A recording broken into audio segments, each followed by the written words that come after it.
Assalamualaikum warahmatullahi wabarakatuh.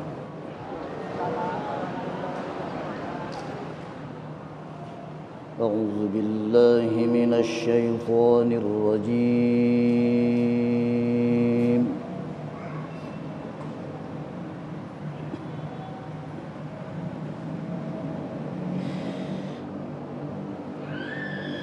Bismillahirrahmanirrahim.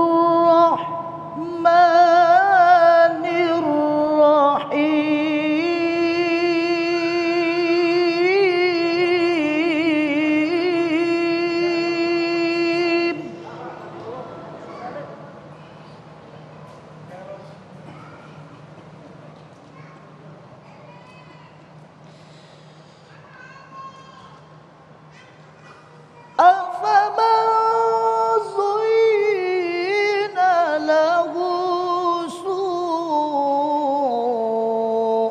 عمله فرآه حسنا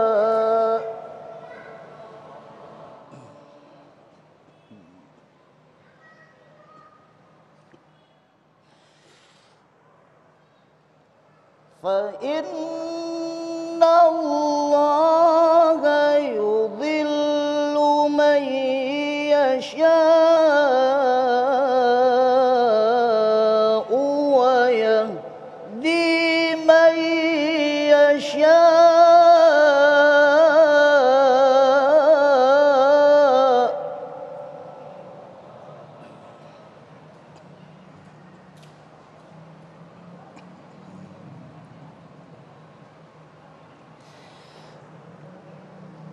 فلا تذهب نفسك عليهم حسرات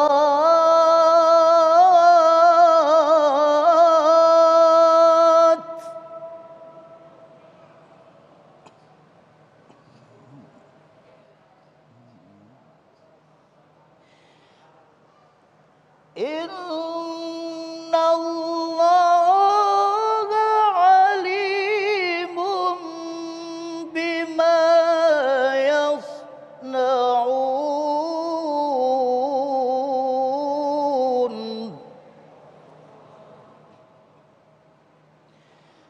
إن الله عليم بما يصنعون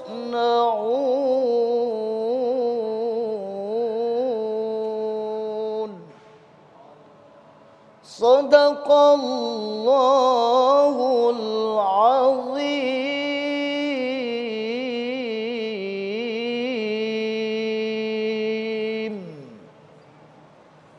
Assalamualaikum warahmatullahi wabarakatuh.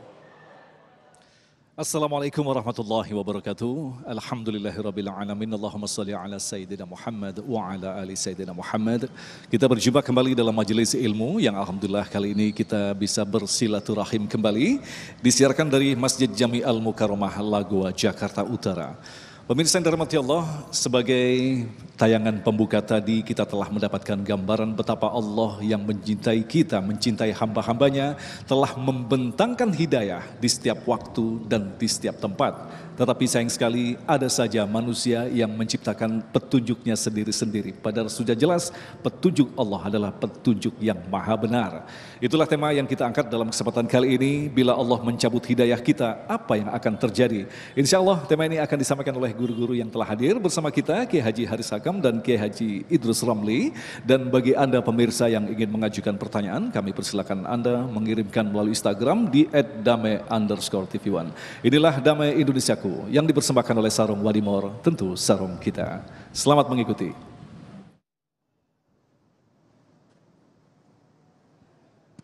Assalamualaikum warahmatullahi wabarakatuh.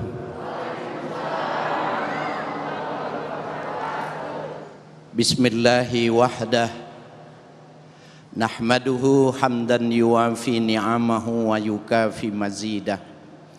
Subhanalladzi 'allamal insana hatta 'alimahu wa wahhadah.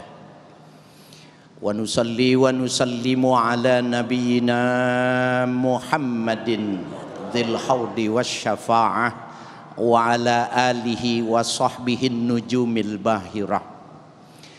Amma ba'du, para alim ulama yang kami hormati, salam takzim untuk ketua dan pengurus DKM Masjid Al-Mukarramah Lagoa Jakarta Utara, yang mulia Tuan Guru Bapak Kiai Haji Idrus Ramli, para alim ulama, bapak-bapak, hadirin hadirat sekalian yang berbahagia. Ketika kita mendengar kata hidayah, dari lantaran seringnya kita mendengarkan dan mengucapkan hidayah, kadang-kadang kita tidak jelas, kurang paham apa yang dimaksud dengan hidayah. Ibu yang bisa jawab apa itu hidayah secara benar, hadiahnya umroh gratis tahun 2060 ya, karena dibatalkan lagi keberangkatan untuk Januari ini. Jadi kalau janjinya udah lama Bapak Ibu sekalian yang berbahagia, Imam Al-Jurjani memberikan definisi yang dimaksud dengan hidayah itu ad-dalalatu ala ma yusilu ilal matlub. Hidayah itu petunjuk, yang petunjuk itu bisa dipergunakan untuk sampai ke tempat tujuan. Ibu dari rumah mau ke Masjid Al-Mukarramah ternyata sampai, bapak ternyata sampai, itu secara bahasa mendapatkan hidayah. Kenapa? Karena dari harapannya, tujuannya terkabul. Tetapi dalam perspektif Al-Quran, hidayah sekurang-kurangnya dari garis besar itu bisa dikelompokkan menjadi 4 bagian. Yang pertama, hidayatul ammah, hidayah yang bersifat umum, ta'ummul lil makhluqat bighairi ta'lim, hidayah yang diberikan kepada seluruh makhluk, manusia, jin, binatang, tumbuh-tumbuhan mendapatkan hidayah min ghairi ta'lim, tanpa harus belajar. Ini yang disebut dengan insting gharizi. Ibu dulu masih ingat waktu melahirkan bayi? Masih ingat ya Bu ya? Ibu masih keadaan capek, anak itu nangis, dia bisa tahu tuh kemana kalau dia haus, cari tempatnya itu. Itu namanya hidayah ammah, hidayah yang diberikan secara umum. Anak kambing, anak sapi ketika dia haus, dia tahu, nggak perlu dikasih tahu tempatnya, udah tahu.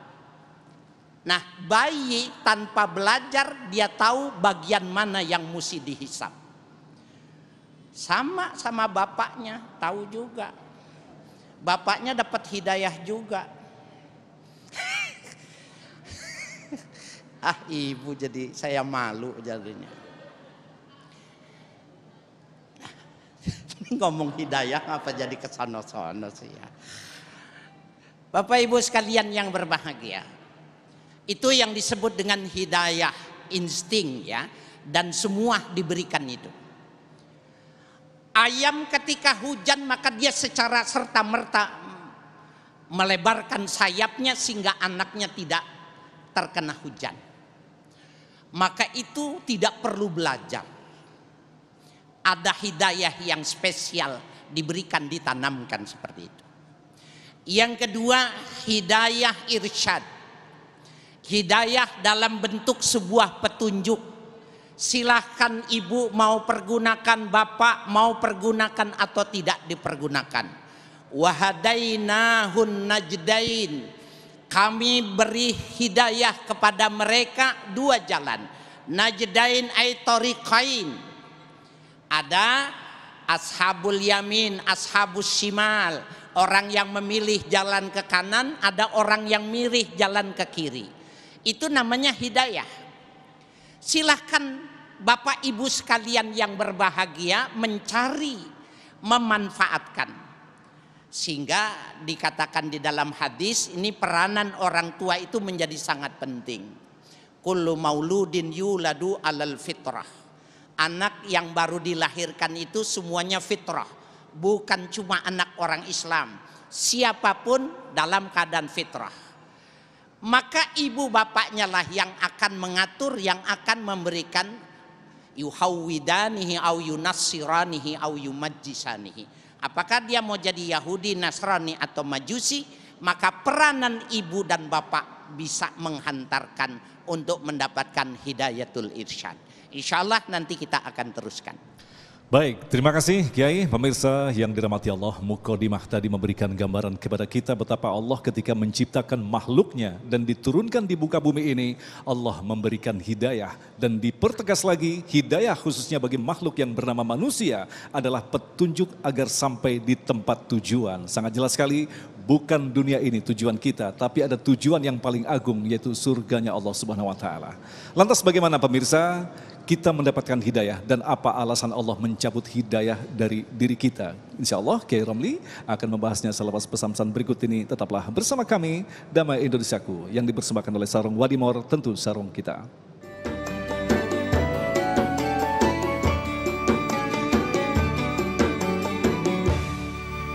Baik, terima kasih pemirsa, masih bersama kami Damai Indonesiaku yang mengangkat tema tentang hidayah. Nah, dalam segmentasi berikut ini Kiai Haji Idrus Romli akan menjelaskan kepada kita untuk mendapatkan hidayah pun kita membutuhkan ilmu bagaimana memahami dan memaknai hidayah tersebut. Silakan, Kiai.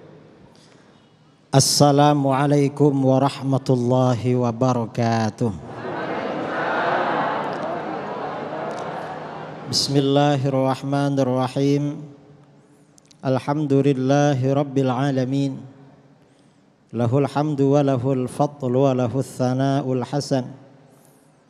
Allahumma salli ala sayyidina Muhammadin al-fatih lima ughliq wal khatim lima sabaq nasiril haqqi bil haqq wal hadi ila siratikal mustaqim wa ala alihi wa sahbihi haqqa qadrihi miqdarihil azim.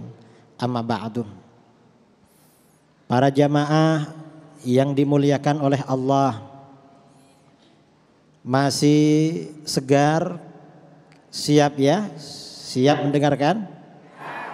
Yang saya hormati rekan saya Al-Mukarram guru kita Kiai Haji Haris Hakam, dan para pemirsa di tanah air dimanapun Anda berada dalam acara Damai Indonesiaku TV One. Tadi Kiai Haris Hakam menjelaskan apa sebenarnya hidayah itu. Setelah dijelaskan apa sebenarnya hidayah, sekarang ini bagaimana caranya agar kita mendapat hidayah dari Allah. Tentu hidayah yang diinginkan ini hidayah yang lebih lagi. Hidayah yang lebih diterangkan tadi. Nah, dari pentingnya hidayah ini sangat penting. Karena hidayah ini sangat penting, maka kata para ulama, Al-Imam Ibnu Athaillah As-Sakandari dalam sebagian kitabnya beliau menjelaskan anugerah yang paling agung dari Allah kepada kita adalah mendapatkan hidayah ke jalan yang lurus. Itu anugerah yang paling agung. Mengapa?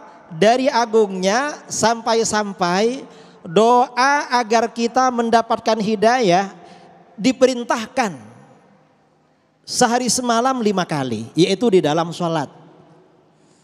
Kita ketika sholat dalam surah Al-Fatihah biasanya membaca ihdinas siratal mustaqim.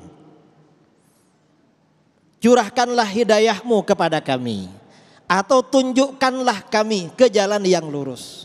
Setiap sholat kita ini senantiasa memohon hidayah kepada Allah menuju jalan yang lurus.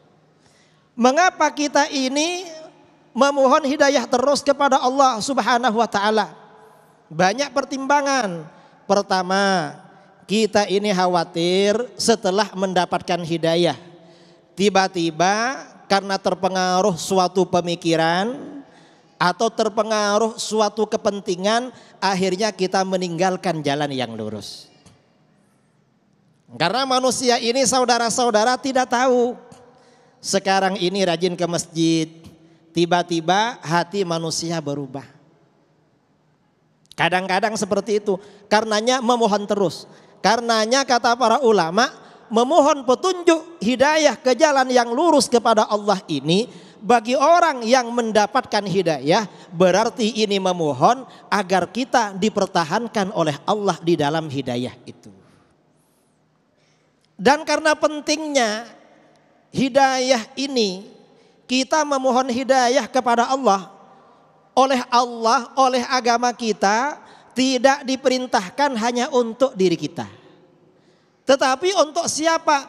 Untuk orang-orang yang kita cintai. Untuk orang-orang yang kita sayangi. Ya mungkin bagi ibu-ibu untuk suaminya, bagi bapak-bapak untuk istrinya yang belum dapat hidayah, bagi anak-anaknya yang belum dapat hidayah. Karenanya kata para ulama, ketika kita membaca ihdinas siratal mustaqim, tunjukkan kami ke jalan yang lurus. Siapa yang dimaksud kami itu? Yang dimaksud kami itu adalah saya, orang-orang yang saya cintai, dan seluruh umat Islam. Kita memohon kepada Allah agar kita, orang-orang di sekitar kita, orang-orang yang kita cintai, seluruh umat Islam senantiasa mendapatkan hidayah dari Allah menuju jalan yang lurus. Karenanya kita senantiasa berdoa, ihdinas siratal mustaqim. Tunjukkan kami ke jalan yang lurus. Ketika kita mengucapkan tunjukkan kami ke jalan yang lurus, dianjurkan hadirkan orang-orang yang kita inginkan mendapatkan hidayah dari Allah. Mungkin bapak-bapak, ibu-ibunya yang masih kurang rajin beribadah, hadirkan dalam hatinya. Ibu-ibu, mungkin bapak-bapaknya kurang rajin beribadah, hadirkan dalam hatinya. Atau mungkin anak-anaknya yang kurang tunduk, yang kurang taat, ketika membaca ihdinas siratal mustaqim, hadirkan dalam hatinya. Dan seluruh umat Islam yang mungkin suatu saat tergelincir dari ajaran kebenaran, hadirkan dalam hati. Kita mohonkan kepada Allah agar diberikan hidayah ke jalan yang lurus. Ini pentingnya kita memohon hidayah ke jalan yang lurus kepada Allah. Nah, kemudian setelah orang ini memperoleh hidayah, mendapatkan hidayah dari Allah, tentu seseorang ini ingin hidayah itu tetap bertahan. Kalau perlu hidayah itu mengantarkan kita ke derajat yang lebih tinggi. Karena besok ini orang-orang beriman di surga derajatnya berbeda-beda. Bedanya bagaimana? Bertingkat-tingkat sesuai dengan ketinggian imannya, kekuatan imannya, kemudian kesalehannya dan ilmu pengetahuannya ketika di dunia. Nah, dari sini kita banyak memohon hidayah kepada Allah. Nah, kita harus tahu apa di antara hal-hal yang menyebabkan seseorang itu bertahan di dalam hidayah kepada Allah. Dalam hadis riwayat Imam Ibnu Majah dari Abu Dzar Al-Ghifari radhiyallahu an, Rasulullah SAW bersabda, "Thalathun la yaghillu alaihinna qalbul abdil mu'min." Ada 3 perkara di mana jika 3 perkara itu dijalankan, hati seorang mukmin tidak akan tergelincir. Hati seorang mukmin tidak akan terpeleset. Hati seorang mukmin tidak akan menyimpang, tidak akan tersesat. Artinya senantiasa bertahan dalam hidayah keimanannya. Selama 3 perkara itu dipegang teguh. Apa? Yang pertama, ikhlasul amali lillah. Yang pertama, ikhlas dalam beramal karena Allah. Jadi ikhlas. Jadi yang pertama ikhlas. Tentu ikhlas ini tidak sekedar ikhlas, tapi beramal. Dan yang namanya amal, amal ini sesuai dengan kemampuan. Misalnya ada sumbangan, donasi untuk masjid, beramal.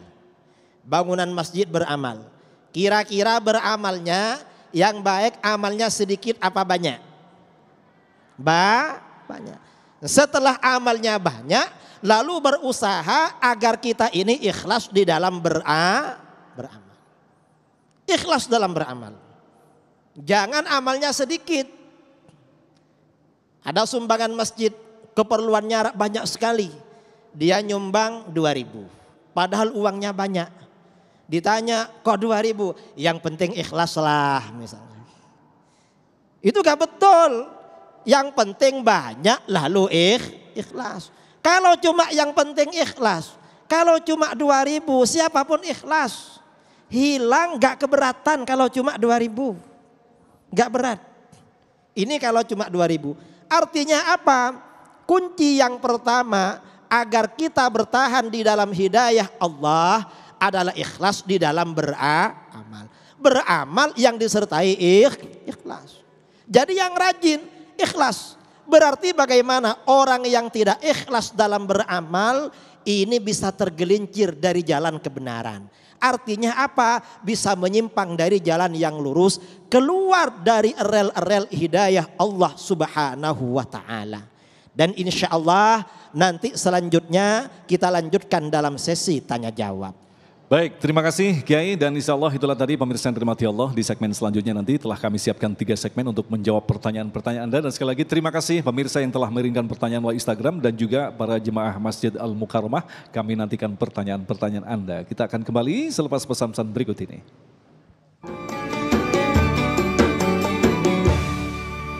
Terima kasih pemirsa, Anda masih bersama kami dan Melsaku yang mengangkat tema yaitu tentang hidayah, dan telah siap beberapa pertanyaan baik dari jemaah masjid juga sekaligus dari Instagram yang insya Allah nanti kita akan seleksi pertanyaan mana yang mewakili tentang tema hidayah. Yang pertama kami silakan kepada Bapak Parianto. Siap. Maskernya tolong diturunkan dulu. Assalamualaikum warahmatullahi wabarakatuh. Parianto dari Rumbia 3. Kiai, pertanyaan saya, kalau orang mendapatkan hidayah itu sifatnya sementara atau selamanya? Masalahnya saya umur 50 tahun baru dapat hidayah. Terima kasih. Oh, luar biasa pertanyaannya. Kiai Haris, mungkin bisa diawali jawabannya dari Kiai Haris, silakan. Baik, terima kasih. Kalau dilihat dari pengelompokannya bahwa hidayah yang dimaksud adalah irsyad, memberi petunjuk itu, wahadainahun najdain, kami berikan hidayah kepada mereka itu 2, kiri dan kanan, maka ini bisa jadi proses. Artinya Allah memberikan pilihan kepada kita untuk melihat, untuk berikhtiar, apakah dia langsung atau berproses cepat atau lambat untuk bisa sampai kepada benar-benar di posisi sebelah kanan. Nah, itulah makom ikhtiar. Walaupun makom ikhtiar ini pada akhirnya juga dengan ketetapan Tuhan. Allah yang akan memberikan yahdi liman yasha, memberikan hidayah kepada yang dikehendaki. Tetapi pada konsep ini maka dia harus diawali dari sebuah ikhtiar, mesti mencari apa yang disebut jalan kiri, apa yang disebut dengan jalan yang kanan.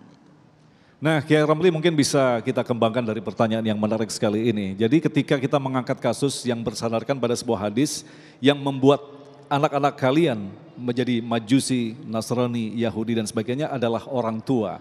Nah, seperti Bapak Parianto tadi ketika mendekati usia tua justru mendapatkan hidayah. Artinya ketika dia terlahir dengan agama yang lain, bukankah itu memang bukan pilihan anak itu, Kiai?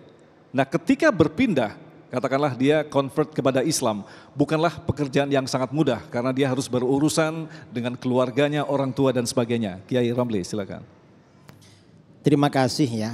Biasanya ketika seseorang itu mendapatkan hidayah dari Allah, misalnya awalnya di luar Islam, lalu masuk Islam. Atau misalnya dia sudah Muslim sejak kecil, tapi sejak kecil jauh dari agama, jauh dari masjid. Tiba-tiba setelah berusia 50 tahun itu mendapatkan hidayah. Itu apakah selamanya apa sementara? biasanya selamanya. Tapi kadang-kadang ada yang sementara, cuma jarang.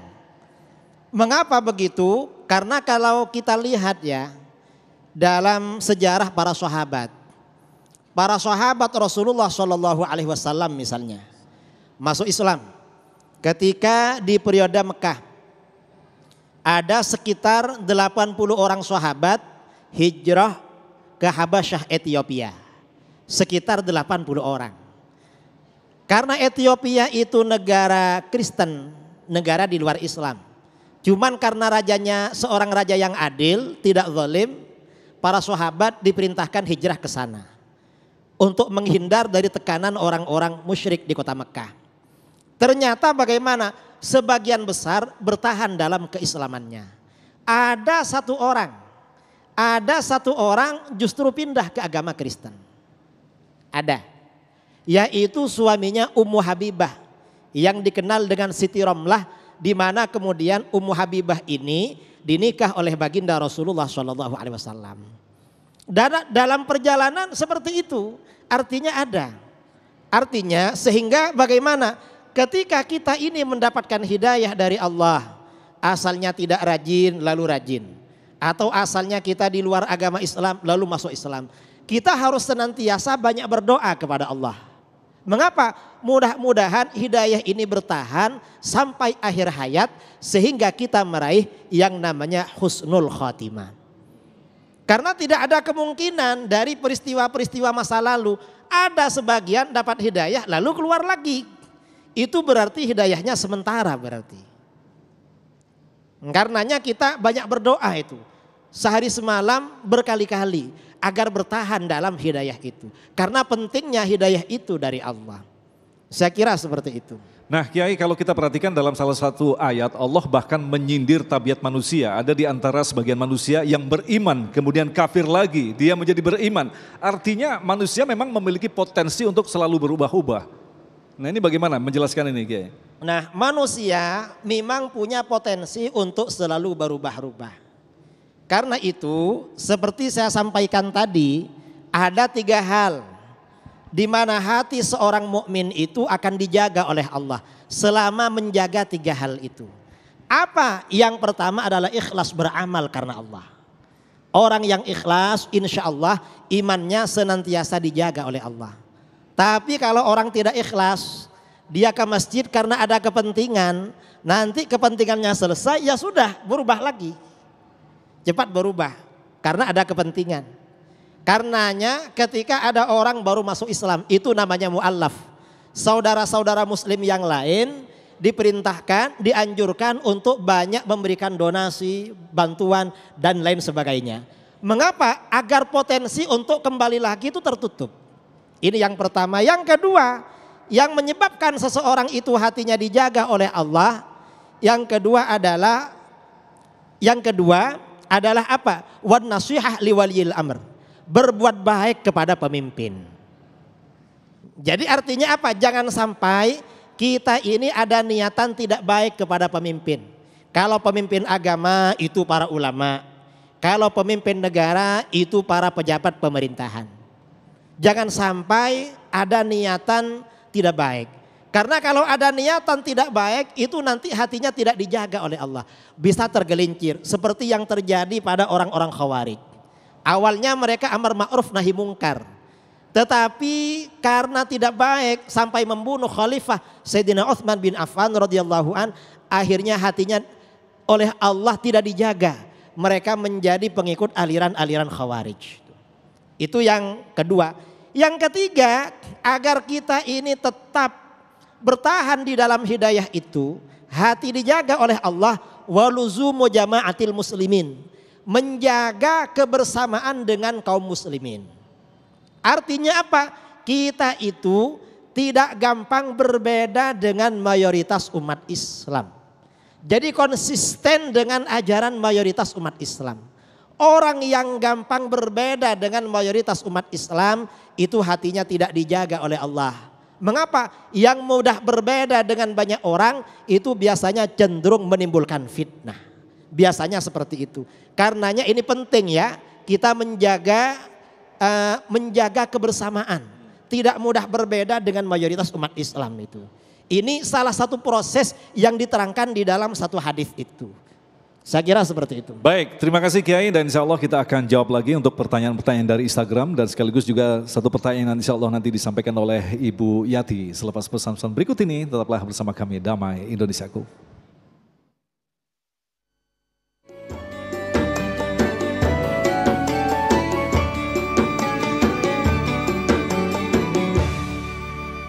Baik, terima kasih pemirsa, Anda masih bersama kami dan Nusaku yang mengangkat tema tentang hidayah. Nah, Kiai Haris, ada sebuah pertanyaan. Kalau Kiai tadi mengatakan bahwa Allah memberikan petunjuk kepada setiap makhluknya, bahkan yang paling rendah pun seperti binatang diberikan insting. Pertanyaannya adalah, mungkinkah ketika Allah memberikan petunjuk atau hidayah, di lain kesempatan Allah mencabut hidayah itu sendiri? Kiai. Subhanallah, na'udzubillahi min zalik.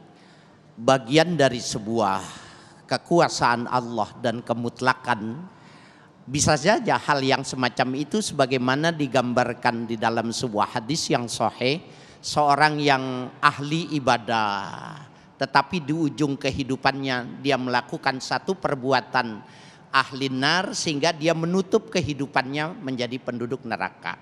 Kebalikannya, ada orang yang sepanjang kehidupannya itu buruk, tidak ada bagusnya, tetapi dengan hidayah maka dia melakukan sesuatu yang terpuji dan dia menjadi penduduk sorga. Jadi hal yang sangat mungkin yang semacam itu. Oleh karena itu apa yang dikatakan Kiai Idris Ramli itu benar. Penetapan orang membaca suratul Fatihah itu menjadi sebuah kunci ikhtiar yang terus menerus. Ihdinas siratal mustaqim, ya, itu harus dibaca terus dan harus diminta terus, baik di dalam sholat maupun di luar sholat. Apa yang dimaksud dengan siratal mustaqim? Ad-dalalatu alal khair wal i'anatu alaiha. Ihdinas siratal mustaqim adalah Allah beri petunjuk jalan yang benar dan Allah beri pertolongan untuk bisa bertahan. Itu ihdinas siratal mustaqim, maknanya seperti itu. Sebab kalau dia, maaf nih, kalau dia tidak sholat berarti dia tidak minta itu i'anah ala ta'at. Kalau dia tidak sholat berarti dia sebenarnya yang menjauhkan dirinya tanpa sadar, dan lama kelamaan terkesan dia dipindahkan ke jalur yang lain oleh Allah. Padahal bukan, ibaratnya itu relnya yang sudah patah dari lantaran dia tidak melakukan sholat. Itu betapa pentingnya ihdinas siratal mustaqim. Nah, berarti ketika Allah memberikan waktu-waktu tertentu, tidak seperti pada umat nabi-nabi terdahulu seperti umat Nabi Musa 50 kali, tapi Allah memberikan satu gambaran waktu yang sangat singkat dari subuh, kemudian duhur, asar, maghrib dan isya. Artinya memang potensi manusia itu keluar dari hidayah, karena di dalam sholat itu sendiri manusia selalu menegaskan, berilah petunjuk ya Allah. Setiap saat ketika sholat meminta petunjuk seperti itu. Kiai, bagaimanakah menjelaskan? Apakah benar manusia memang memiliki potensi untuk keluar dari hidayah itu sendiri walaupun dia dalam kondisi telah melaksanakan sholat? Satu hal yang sangat mungkin semacam itu terjadi. Menurut takaran yang menciptakan kita, 5 kali itu udah solid, udah 5 kali itu udah pasti kokoh. 5 kali itu kalau dia minta terus, insya Allah dia terpelihara. Tapi kalau dia coba-coba dia kurangi, terlambat. Kita juga sebenarnya kan sudah ada perasaan di dalam hati kita. Coba saja kalau orang tidak sholat karena ini dan itu, perasaan dia tidak enak gitu. Nah, perasaan tidak enak dia meninggalkan sholat, itulah yang dimaksud bahwa ada ikhtiar yang kosong, ada yang tidak terpenuhi. Masya Allah, luar biasa sekali. Selanjutnya kami persilakan kepada Ibu Yati. Ibu Yati, ya. Ibu Jayanti, ya silakan. Bismillahirrahmanirrahim. Assalamualaikum warahmatullahi wabarakatuh. Yang kami hormati Bapak Ustadz, pertanyaan saya adalah bagaimana cara cepat mendapatkan hidayah dan bagaimana cara cepat terkabul, sedangkan kami sudah berusaha ibadah baik sholat tahajud ataupun dan lain-lain, sholat 5 waktu. Itu saja, terima kasih. Terima kasih Ibu Saya Wijayanti. ya dari Majelis Taklim Al Mukarramah. Terima kasih. Kiai Romli, bagaimana cara cepat? Nah kita ini orang akhir zaman membutuhkan sesuatu yang sifatnya instan. Doa cepat dikabulkan, hidayah cepat didatangkan. Nah bagaimana Kiai Romli? Yang pertama ya, kalau orang itu ingin cepat mendapatkan hidayah. Yang pertama, sholat 5 waktu itu dikerjakan, tepat waktu. Begitu masuk waktu sholat, segera tunaikan sholat. Itu yang pertama. Dan ini sholat itu ya tidak hanya dikerjakan. Tetapi artinya apa? Sholat dikerjakan dengan khusyuk. Karena sholat yang berpengaruh dalam kehidupan, yang memberikan pengaruh positif dalam kehidupan itu sholat yang khusyuk. Karenanya di dalam Al-Quran dikatakan innas sholata tanha anil fahsya'i wal munkar. Sesungguhnya sholat dapat mencegah seseorang, akan mencegah seseorang dari perbuatan keji dan mungkar. Kadang ada orang kelihatannya rajin sholat, bahkan ya bolak-balik ke tanah suci, tapi kadang penghasilannya masih dari jalan yang haram, masih mau sama yang haram. Nah ini mungkin sholatnya bermasalah. Apakah karena wudhunya kurang betul? Kadang-kadang ya sebagian saudara-saudara kita sholat rajin ke masjid. Saya beberapa kali memperhatikan kadang wudhunya tidak betul. Kadang-kadang perempuan juga begitu. Masuk waktu sholat dia sholat wudhunya tidak betul. Karena wudhunya tidak betul, wudhunya tidak sah, sholatnya gak sah. Kadang-kadang sholatnya juga kurang. Karenanya kata para ulama, sholat yang memberikan pengaruh positif dalam kehidupan itu sholat yang khusyuk. Khusyuk itu artinya apa? Khusyuk itu bukan cuma menunduk dan diam dalam sholat, bukan. Tetapi khusyuk itu artinya paling tidak kita merenungkan makna apa yang kita baca dalam sholat. Setiap apa yang kita baca dalam sholat itu kita renungkan. Dan tidak memikirkan yang lain. Nah, untuk menuju ke sana agar orang ini bisa khusyuk di dalam sholat, ini tahapan-tahapannya prosesnya panjang. Kalau para ulama sufi biasanya sebelum ke sana pertama taubat. Banyak bertaubat kepada Allah. Banyak minta maaf, minta ampun. Yang kedua kemudian suhbah. Bersahabat dengan orang-orang soleh. Bersahabat dengan orang-orang baik. Karena itu juga akan membawa pengaruh positif pada seseorang. Kalau orang ini hanya sekedar sholat aja, ya sholat. Setelah sholat, oh tahu-tahu kok selesai. Kadang-kadang dapat 3 rakaat ragu-ragu. Ini 3 apa 4 ini. Dari tadi yang dipikirkan apa? Dia akan sholat. Kok masih lupa? Jadi sholatnya memang dilakukan secara sempurna. Selain khusyuk tentu bacaannya juga dibaca secara teratur. Karena orang sholat itu kan, jadi Imam Sufyan Ats-Tsauri ditanya oleh muridnya Abdullah bin Mubarak. Kita ini guru kalau sholat niatnya apa? Kalau sholat niatnya kita bercakap-cakap dengan Tuhan.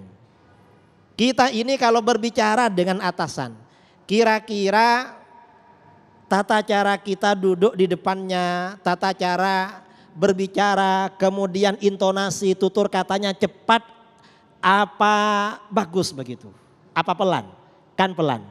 Kadang-kadang kita ini sholat berbicara kepada Tuhan cepat banget itu. Coba kita berbicara pada orang mungkin kita dianggap orang kurang baik. Bicaranya cepat sekali. Padahal itu berdialog kepada Allah. Kalau bicaranya di dalam sholat cepat sekali, gimana cara merenungkan? Dari sini kadang-kadang cepat lupa di dalam sholat. Jadi ada tahapan-tahapan. Kemudian juga seperti tadi memperbanyak ibadah malam hari. Kemudian doa bersama. Karena doa bersama ini juga mempercepat terkabulnya hajat. Mempercepat terkabulnya doa. Iya. Insya Allah dengan kiat-kiat seperti itu. Seperti yang disampaikan oleh para ulama sufi. Tahapan-tahapan itu nanti akan mendatangkan hidayah dari Allah Subhanahu wa taala. Amin ya rabbal alamin. Baik, pemirsa, kami masih menyimpan satu pertanyaan lagi dan mungkin nanti Kiai Haris akan menjawab pertanyaan yang juga belum terjawab. Bagaimanakah tanda-tanda orang yang dicabut hidayahnya dan bagaimanakah karakter orang hidup di lingkungan kita yang telah dicabut hidayah? Mungkin insya Allah nanti akan dijawab di segmentasi selanjutnya. Tentu saja masih bersama kami Damai Indonesiaku.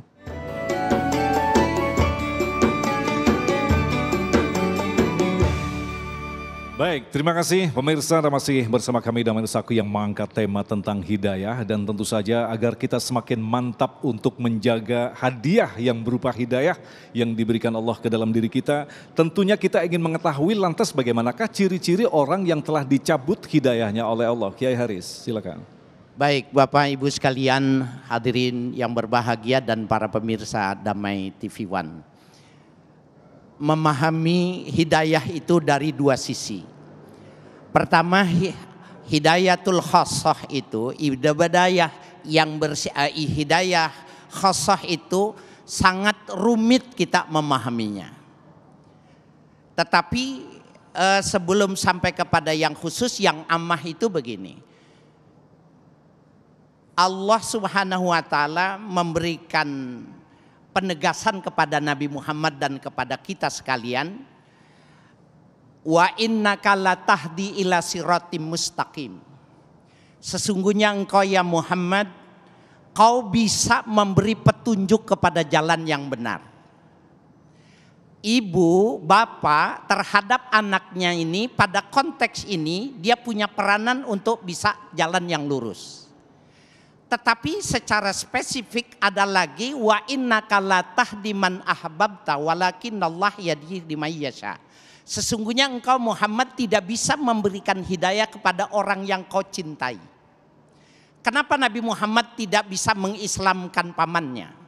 Kenapa Nabi Ibrahim tidak bisa mengislamkan bapaknya? Kenapa Nabi Nuh tidak bisa mengislamkan anaknya? Bisa jadi ini adalah contoh model. Contoh model itu begini. Tidak mungkin film itu dibilang hebat kalau musuhnya lemah. Aktor yang hebat itu kalau musuhnya dahsyat. Kalau pada contoh model, role model yang semacam ini, fa'amruhu mufawwadun ilallah. Urusannya kita serahkan kepada Allah. Bapak Ibu sekalian, saya setiap kali dapat giliran di Damai Indonesiaku ini, saya berbagi dengan teman supaya mendapatkan manfaat. Flyernya itu saya kirim, tidak kurang 1.250 saya kirim. Karena ini temanya ini ada pertanyaan, bagaimana bila hidayah Allah dicabut, apa yang terjadi? Itu mereka yang menjawab tanpa sadar saya kelompokkan. Yang tertinggi mengatakan orang kalau hilang hidayahnya, dia tidak ada bedanya dengan binatang. Yang level yang kedua mengatakan saya lebih baik mati ketimbang tidak mendapatkan hidayah. Jadi ini sebuah rating yang sangat bagus sekali. Tetapi yang ada juga yang jawabnya rada-rada gitu. Dia mengatakan hidayah itu kan bisa dicari bersamaan dengan kita belajar. Nah, kalau konteksnya itu adalah hidayah yang dimaksud adalah irsyad, maka kita bisa mempelajarinya, bisa belajar dengan majlis taklim dan bisa berdoa dengan konteks ihdinas siratal. Luar biasa. Baik, terima kasih Kiai. Selanjutnya kami persilakan pada Ibu Wijayanti. Maskernya mungkin bisa dilepas sebentar. Biar jelas suaranya Bunda. Silakan. Akan dijawab oleh Kiai Romli. Assalamualaikum warahmatullahi wabarakatuh. Saya akan bertanya Pak Ustadz, apakah Allah tidak cinta kepada orang yang belum diberi hidayah?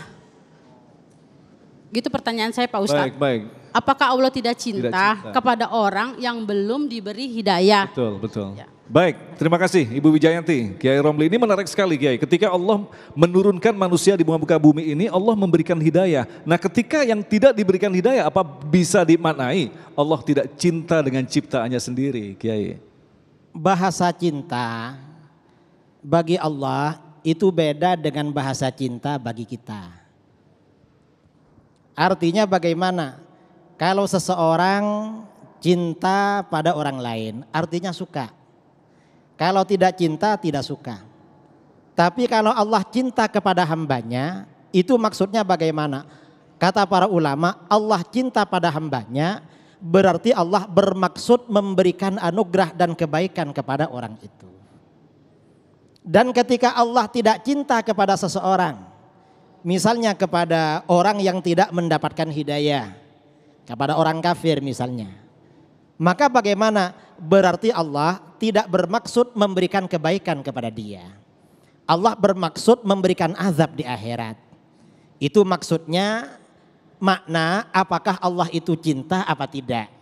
Jadi bahasa cinta ketika dinisbatkan kepada Allah itu beda dengan cinta ketika dinisbatkan kepada manusia.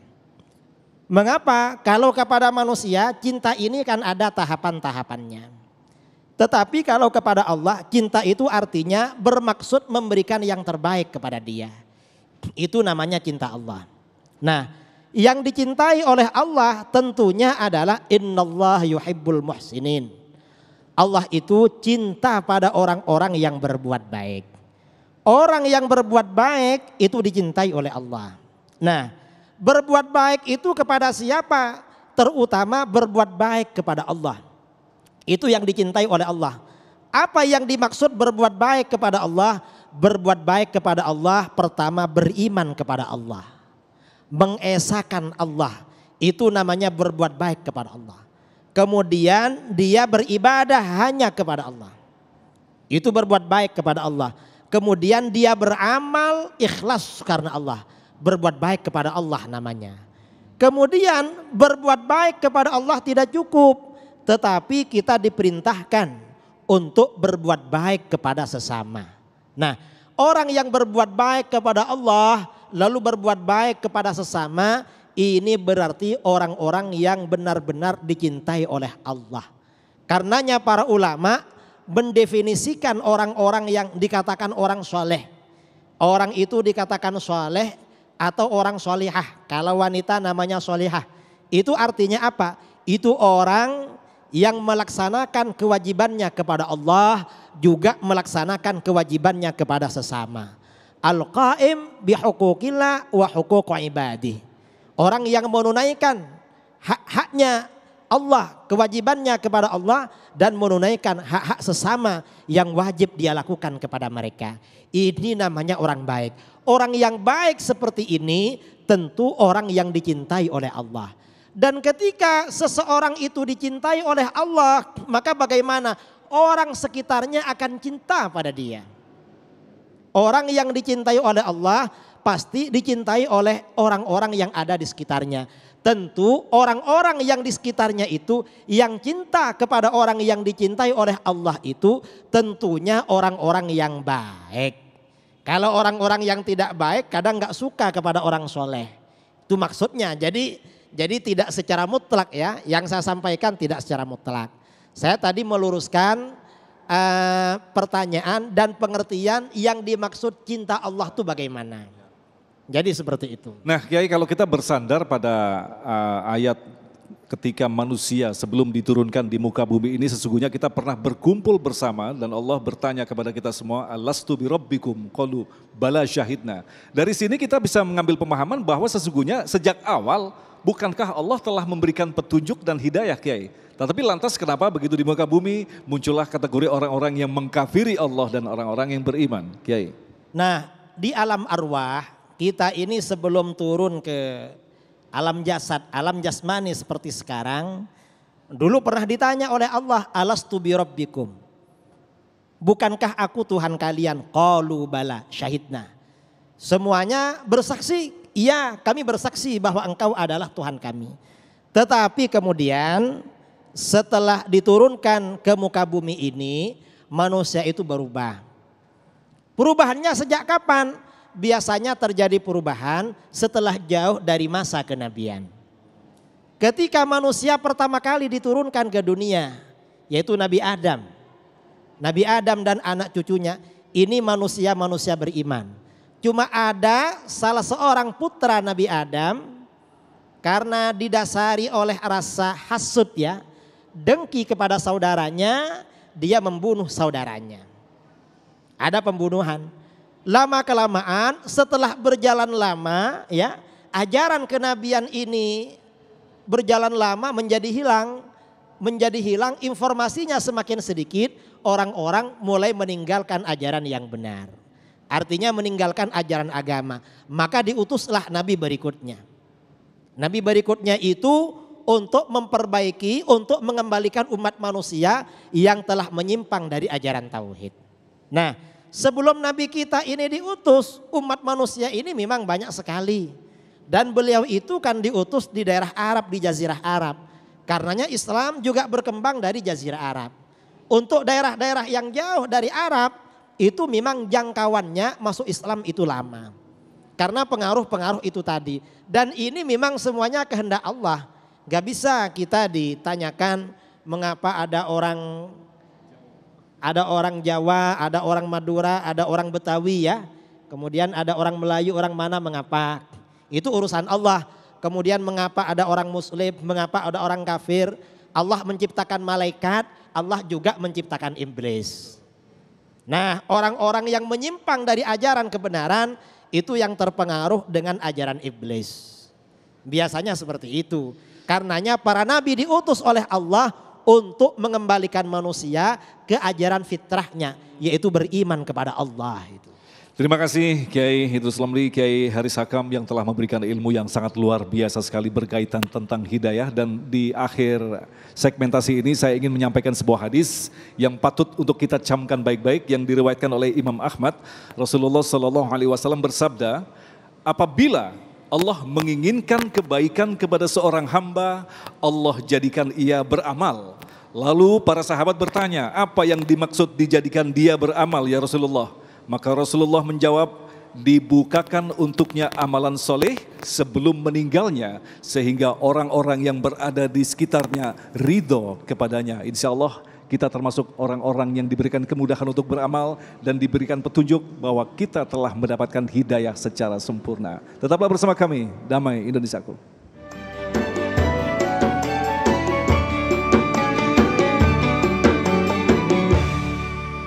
Demikian pemirsa Damai Indonesiaku untuk kesempatan hari ini, dan bagi Anda yang ingin menyaksikan kembali tayangan ulang acara ini, Anda bisa menyaksikan melalui YouTube di channel Religion. Agung Iswak dan kerabat kerja Damai Indonesiaku serta pendukung acara ini Sarung Wadimor, tentu Sarung kita mengucapkan terima kasih atas perhatian Anda. Sampai jumpa minggu depan. Assalamualaikum warahmatullahi wabarakatuh. Bismillahirrahmanirrahim. Alhamdulillahirabbil alamin, hamdan yuwafi ni'amahu kama zidak. اللهم صل على سيدنا محمد صلاة تنجينا بها من جميع الأهوال والآفات وتقضي لنا بها جميع الحاجات وتطهرنا بها من جميع السيئات وترفعنا بها عندك أعلى الدرجات وتبلغنا بها أقصى الغايات من جميع الخيرات في الحياة وبعد الممات وعلى آله وصحبه وبارك وسلم. اللهم آتنا في الدنيا حسنة وفي الآخرة حسنة وقنا عذاب النار. ربنا هب لنا من أزواجنا وذرياتنا قرة أعين واجعلنا للمتقين إماما. اللهم إنا نسألك الهدى والتقى والعفاف والغنى. اللهم انفعنا بما علمتنا وعلمنا ما ينفعنا وارزقنا علما ينفعنا وزدنا علما. اللهم أحسن عاقبتنا في الأمور كلها وأجرنا من خزي الدنيا وعذاب الآخرة. اللهم ألف بين قلوبنا وأصلح ذات بيننا واهدنا سبل السلام ونجنا من الظلمات إلى النور وجنبنا الفواحش ما ظهر منها وما بطن. اللهم احفظنا في أسماعنا وبصارنا وأزواجنا وذرياتنا واجعلنا شاكرين لنعمتك مثنين بها عليك قابلين لها فاتمها علينا. اللهم زدنا ولا تنقصنا وأكرمنا ولا تهنا وأعطنا ولا تحرمنا وآثرنا ولا تؤثر علينا وأرضنا وارض عنا واغفر لنا ولوالدينا ولمشايخنا ولسائر المسلمين الأحياء منهم والأموات.